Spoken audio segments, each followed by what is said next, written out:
kabar kalian hari ini? Baik-baik? Sehat-sehat?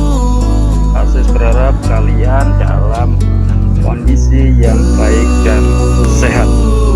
Oleh sebab itu, tetap ya, karena kondisi sekarang ini seperti ini, maka kita harus tetap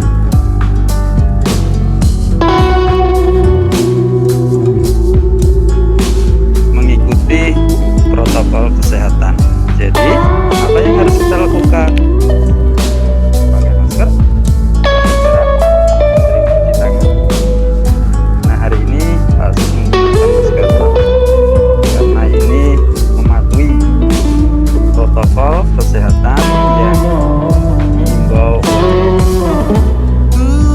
pemerintah. Nah, pada pagi hari ini kita akan bersama-sama akan belajar pendidikan agama Kristen dan budi pekerti, ya. Dan tema untuk pelajaran kita hari ini adalah ibadah yang sejati. Sebelum kita bersama-sama belajar tentang tema ini, mari saya mengajak kalian semua untuk tunduk kepala. Kita mau berdoa. Tutup mata, kita berdoa. Tuhan Yesus yang baik, kami datang bersyukur kepadamu oleh sebab Engkau yang senantiasa memberikan rahmat kepada kami, Engkau memberikan kesehatan kepada kami, sehingga pada kesempatan ini kami bersama-sama boleh belajar walaupun melalui jaringan. Tuhan, terima kasih, biarlah ketika kami belajar, kami bisa memahami akan apa yang kami pelajari, dan terlebih dari itu, kami boleh melakukan dalam kehidupan kami sehari-hari. Terima kasih Tuhan Yesus, inilah doa kami, di dalam nama-Mu yang kudus kami berdoa. Amin. Oke, hari ini masuk semua ya. Nah sekarang perhatikan di sini, pas mau tampilkan satu tampilan di PPT ya, PPTX. Nah ini, jadi hari ini kita akan membahas tentang ibadah yang sejati. Nah, ibadah yang sejati itu seperti apa? Kita seringkali mendengar kata ibadah. Nah, ternyata ada istilah ibadah yang sejati. Coba perhatikan. Nah, ini untuk bacaan kita nanti. Kita akan baca di surat Roma pasal 12 ayat 1 sampai 2. Dan kemudian referensinya lagi di surat Yakobus pasal 1 ayat 26 sampai 27. Nah, ya, ini adalah kompetensi dasar kita, yaitu memahami arti ibadah yang diperkenan Allah. Nah, ini diharapkan nanti dari pelajaran ini kalian bisa menjelaskan arti ibadah yang sejati. Kalian juga bisa menyebutkan, mendaftarkan contoh-contoh ibadah dalam kehidupan sehari-hari itu apa saja sih? Kemudian bisa menceritakan pengalaman. Kalian tentu punya pengalaman pribadi dalam kaitannya dengan ibadah. Ya. Mari hari ini kita akan belajar untuk memahami ibadah bukan dalam arti yang sempit, tetapi dalam arti yang luas. Ya. Oke, next, perhatikan di sini. Ya, sebentar ya. Nah, ini kita baca dulu dalam Roma 12 ayat 1. Surat Roma ini adalah surat yang ditulis oleh Rasul Paulus yang ditujukan kepada jemaat yang ada di mana? Di kota Roma. Ya. Demikian bacaannya. Karena itu, saudara-saudara, demi kemurahan Allah aku menasihatkan kamu supaya kamu mempersembahkan tubuhmu sebagai persembahan yang hidup, yang kudus, dan yang berkenan kepada Allah. Itu adalah ibadahmu yang sejati. Coba di sini saya garis bawahi. Itu adalah ibadahmu yang sejati, ya. Coba lihat penekanannya di sini, ibadahmu yang sejati. Saya ulang, karena itu, saudara-saudara, demi kemurahan Allah aku menasihatkan kamu supaya kamu mempersembahkan tubuhmu sebagai persembahan yang hidup, yang kudus, dan yang berkenan kepada Allah. Itu adalah ibadahmu yang sejati. Jadi di sini Rasul Paulus memberikan kepada kita sebuah pemahaman bahwa ibadah yang sejati itu mempersembahkan tubuh. Oh, sebentar. Nah, mempersembahkan tubuh sebagai persembahan yang hidup, yang berkenan kepada Allah, ya. Nah, sebentar ini kepencet. Nah, jadi mempersembahkan tubuh itu seperti apa, ya? Mempersembahkan tubuh itu artinya bahwa kita menyerahkan segenap seluruh hidup dan kehidupan kita, ya, menjadi pribadi yang berkenan kepada Allah. Oke, lanjut next. Nah, coba kalian lihat gambar ini. Apa yang kalian tangkap dari gambar ini? Kira-kira ada yang punya pendapat? Oh, ya. Ini adalah orang-orang yang sedang melakukan apa? Ibadah. Benar sekali. Orang-orang yang sedang melakukan ibadah. Coba perhatikan lagi. Nah, coba yang bagian atas. Ada yang angkat tangan? Kira-kira apa yang mereka lakukan? Sama ya. Mereka sedang melakukan ibadah, hanya caranya saja yang berbeda. Ya. Ini biasanya dilakukan oleh gereja-gereja karismatik, ya, Pentakosta, itu ya, dengan mengangkat tangan, memuji, memuliakan nama Tuhan. Nah, coba lihat di sini juga bagian bawah. Ini juga adalah gambar orang-orang yang sedang melakukan ibadah. Ini sama ya. Nah, di karismatik biasanya ini ada worship leader, ini sebagai seorang leader, ini singer, ya, di dalam ibadah memuji memuliakan nama Tuhan. Tidak asing ya buat kalian semua ya tentang gambar-gambar ini, karena ini adalah perwujudan dari pribadi-pribadi atau orang-orang yang sedang melakukan ibadah. Nah, sekarang coba kita melihat pengertian ibadah yang sejati. Ada yang beri tanggapan enggak kira-kira? Pengertian ibadah yang sejati. Nah, oke, dari slide ini kalian bisa membaca, ya, ada 2 poin di sini.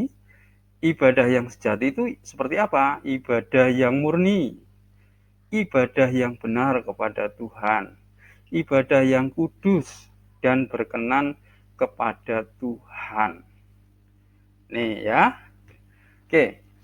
Ini ada beberapa hal yang perlu kalian pahami, bahwa ada pemahaman yang keliru ya di kalangan kita umat Kristiani, ya, bahwa ibadah itu hanya dipahami sebatas upacara keagamaan. Misal contohnya kebaktian di gereja, di rumah, di sekolah dan sebagainya. Ibadah itu ya itu, gitu ya. Ada kalanya kita hanya memahami pengertian ibadah dalam arti yang sempit. Nah, jadi kalau Orang ibadah itu yaitu orang yang pergi di gereja, berdoa, memuji, memuliakan nama Tuhan, berkumpul di situ. Jadi kita jangan sampai hanya membatasi ibadah itu sebatas ritual, upacara, keagamaan saja. Tapi di sini coba lihat pemahaman yang benar seperti yang disampaikan, diajarkan oleh Rasul Paulus bahwa ibadah itu tidak hanya menyangkut persekutuan atau kegiatan di gereja saja, melainkan itu berkaitan dengan seluruh sikap hidup setiap hari. Nah, ini coba digarisbawahi, berkaitan dengan seluruh sikap hidup setiap hari. Terus kemudian ibadah sejati itu bukan hanya sekedar kita beribadah tiap minggu dengan rajin, enggak. Oh, kita kepencet. Saya kembalikan. Nah, ibadah sejati tidak terbatas pada menyanyi, berdoa, membaca firman Tuhan. Tidak. Di dalam surat Yakobus 1 ayat 26 sampai 27 dikatakan bahwa ibadah yang benar adalah mengendalikan lidah. Jadi orang yang mengendalikan lidah itu sudah termasuk ibadah. Mengunjungi yatim piatu itu juga termasuk ibadah. Janda, mengunjungi janda-janda. Jadi ibadah itu harus benar-benar tercermin dalam tingkah laku dan gaya hidup kita. Nah sekarang kalau kita di gereja bernyanyi sungguh-sungguh bertepuk tangan dan lain memuji Tuhan dan lain sebagainya, mendengarkan firman, tetapi ternyata di dalam kehidupan keseharian kita tidak menunjukkan sikap seperti yang dikehendaki Tuhan. Waduh, ibadah kita sia-sia dong. Paham ya? Jadi mari hari ini kita belajar untuk memahami ibadah itu dalam arti yang luas, bukan dalam arti yang sempit. Tidak hanya sekedar kita datang ke gereja, rutinitas. Tetapi ternyata setelah keluar dari gereja, wah, mengumpat-umpat orang, mengumpat-umpat teman, melakukan hal-hal yang tidak benar. Nah, gimana? Sia-sia ibadah kita. Oke. Nah, next berikutnya. Nah, ini dari surat Yakobus 1 ayat 26 sampai 25 saya baca ya. Jikalau ada seorang menganggap dirinya beribadah, nah, tetapi tidak mengekang lidahnya, ia menipu diri sendiri, maka sia-sialah ibadahnya. Seperti yang Pak katakan tadi di muka ya. Sia-sia dong. Dia mengatakan, wah saya beribadah di gereja, rajin. Tetapi dia tidak bisa mengekang lidahnya. Seperti yang saya contohkan tadi, mengumpat orang lain. Ya. Bahkan lebih dari itu. Itu sama halnya dengan menipu diri sendiri. Ibadahnya apa yang dikatakan Yakobus? Sia-sia. Nggak ada artinya. Ya. Kemudian pada ayat 27, ibadah yang murni dan yang tak bercacat di hadapan Allah Bapa kita ialah mengunjungi yatim piatu, janda-janda dalam kesusahan mereka, dan menjaga supaya dirinya sendiri tidak dicemarkan oleh dunia. Jadi, mengunjungi yatim piatu, iya, janda-janda itu juga merupakan bagian dari ibadah. Ya. Nah, coba ini contoh. Coba lihat gambar ini, picture ini ya. Nah, ini apa yang dilakukan oleh bapak-bapak ini? Apakah ini termasuk ibadah? Iya dong. Ya, yang dilakukan oleh bapak-bapak ini adalah ibadah. Nah ini, yang dilakukan oleh pemuda ini terhadap si nenek ini. Si nenek tukang sapu yang sudah bongkok dan lain sebagainya. Ya, memberikan sebuah bantuan. Ini juga ibadah. Dalam prakteknya kehidupan sehari seperti itu. Ini coba lihat. ada seorang anak kecil, anak SD ya, kalian mungkin ya, membuang sampah pada tempatnya. Loh, itu juga ibadah loh. Ya, ibadah membuang sampah pada tempatnya. Nah, cinta lingkungan, menanam dan lain sebagainya ini juga merupakan ibadah. Loh terus, wah ternyata ibadah luas. Nah, coba perhatikan di sini. Jadi pengertian ibadah dalam arti luas itu ya, segala hal yang kita lakukan dengan penuh kesadaran kepada Tuhan, sesama manusia dan seluruh ciptaan Tuhan. Nah, segala tindakan yang kelihatan oleh mata manusia seperti berdoa, berbakti, membaca Alkitab, menolong orang lain, berbuat baik, bila tidak dilakukan dengan tulus dan jujur di hadapan Tuhan, itu tidak dapat dikatakan sebagai sebuah ibadah yang benar ya. Jadi segala hal yang kita lakukan apa dengan penuh kesadaran. Kesadaran itu berarti ketulusan, jujur, ikhlas kepada Tuhan. Contoh apa? Kita pergi gereja, kita berdoa di gereja, kita bersekutu di gereja, kesadaran kita kepada Tuhan, kepada sesama juga. Contohnya tadi, ya mengunjungi yatim piatu, membantu orang-orang fakir miskin, dan seluruh ciptaan Tuhan termasuk yang tadi. Ini kan ciptaan Tuhan, tanaman dan lain sebagainya kita jaga ini. Nah, itu semua dikatakan sebagai ibadah. Jadi sampai di sini paham ya kalian ya? Oke, berarti kita tidak hanya membatasi pengertian ibadah itu hanya sebatas upacara keagamaan, ritual saja, tetapi dalam kehidupan keseharian kita, kita juga melakukan hal-hal ya yang berkenan kepada Tuhan itu adalah juga termasuk ibadah. Nah, coba perhatikan di sini. Wasis mau putarkan satu ini seorang pemuda ya yang punya yang apa berbudi luhur nih, bisa nggak ya diputar ya? Coba ini mau saya putar.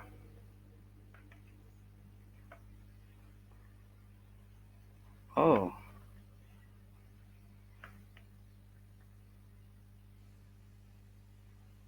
oke, rupanya slide-nya agak sedikit. Oh ya, ya videonya nggak bisa keputar nih kayaknya. Nggak tahu kenapa. Coba cek. Mungkin juga. Iya. Oke, baik. Nanti di lain kesempatan saya akan lanjutkan untuk putar videonya. Ya, mengingat waktunya kita sudah habis, ya. Baiklah, sekarang di sini ada beberapa hal yang perlu kalian ingat berkaitan dengan materi kita hari ini. Ya, ya dari sini kalian bisa ya menjelaskan arti ibadah yang sejati itu seperti apa ya. Sebutkan contoh-contoh ya ibadah dalam kehidupan sehari-hari. Tadi sudah ada dalam melalui gambar-gambar itu kalian nanti bisa menyebutkan, bisa menjelaskannya juga. Oh, seperti ini. Menceritakan pengalaman pribadi dalam kaitan dengan ibadah yang diperkenan Tuhan. Kalian nanti bisa cerita.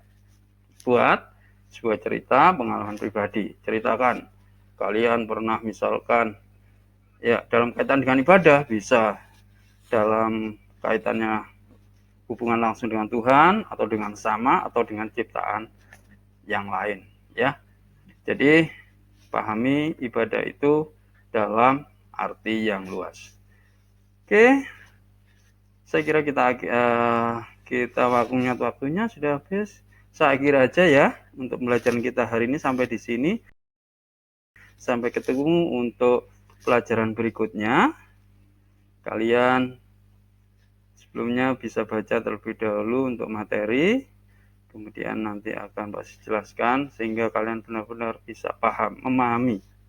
Ya, lebih dari itu kalian bisa memahaminya dengan baik dan kalian bisa melakukannya. Oke, baik. Kita akan tutup pelajaran hari ini. kita akan bersama-sama tunduk kepala, kita akan berdoa. Tuhan Yesus yang baik, terima kasih. Hari ini kami sudah belajar tentang satu tema, yaitu ibadah yang benar, ibadah yang sejati, di mana Tuhan telah memberikan pemahaman kepada kami melalui surat Rasul Paulus kepada jemaat di Roma tentang ibadah yang sejati itu.